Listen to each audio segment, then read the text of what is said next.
Hi friends, welcome to Kovai Revathi சமையல். நம்ம இன்றைக்கி இட்லி மாவு வச்சு மைதா மாவு வச்சு தாங்க சூப்பரான ஒரு ஸ்வீட் பணியாரம் செய்ய போகிறோம். இது ரொம்ப டேஸ்ட்டாக இருக்குங்க. ரொம்ப ஈஸியாக செஞ்சிடலாம். நல்லா சாஃப்டாக இருக்குங்க. குழந்தைங்கள்லேருந்து பெரியவங்க வரைக்கும் எல்லாருமே விரும்பி சாப்பிடுவாங்க. அந்தளவுக்கு டேஸ்ட்டு சூப்பராக இருக்கும். இப்போ வாங்க இது எப்படி செய்கிறதுன்ட்டு பார்க்கலாம்.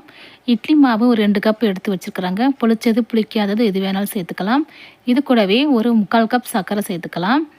கூடவே 1 கப்பு மைதா மாவு சேர்த்துக்கலாங்க. 1/2 கப்பு அரிசி மாவு சேர்த்துக்கலாம்.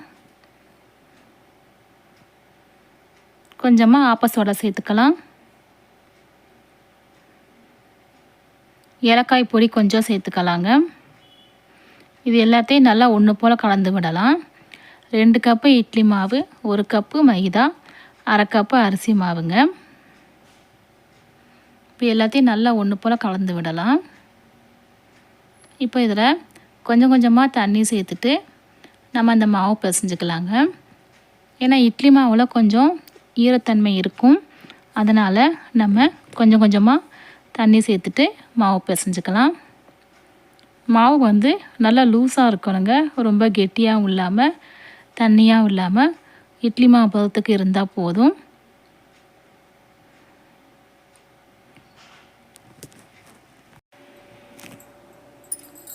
இப்போ பாருங்கள், மாவு இந்தளவுக்கு லூஸாக இருக்கணும்.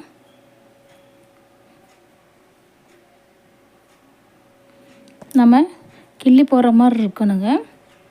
இந்தளவுக்கு இருந்தால் போதும். இப்போ அது அப்படியே இருக்கட்டும். இப்போ ஒரு பனியாரக்கல் எடுத்துக்கலாங்க. நெய் இல்லைன்னா ஆயில் சேர்த்துக்கலாம். நான் ஆயில் தாங்க சேர்த்துருக்கேன். இப்போ எல்லாத்துலேயும் ஆயில் சேர்த்துட்டு நம்ம கையில் கொஞ்சம் கொஞ்சமாக எடுத்துகிட்டு இந்த பனியாரக்கல்லை ஊற்றி எடுத்துடலாங்க.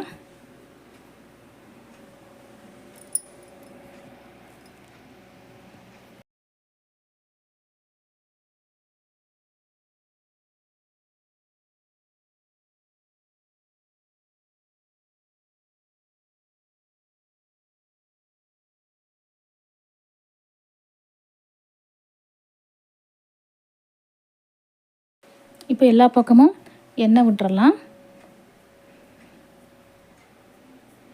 இப்போ நல்லா வெந்ததுக்கப்புறமா வெந்ததை மட்டும் திருப்பி விட்டுக்கலாங்க.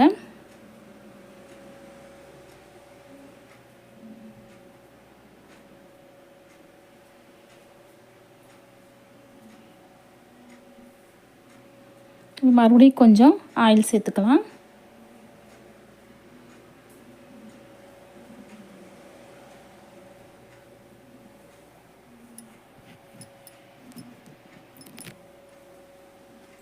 இப்போ பாருங்கள், மறுபடியும் ஒரு தடவை திருப்பி விட்டுக்கலாம்.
பாருங்கள், இப்போ எல்லாமே வெந்துருச்சு. வெந்ததெல்லாம் எடுத்துடலாங்க.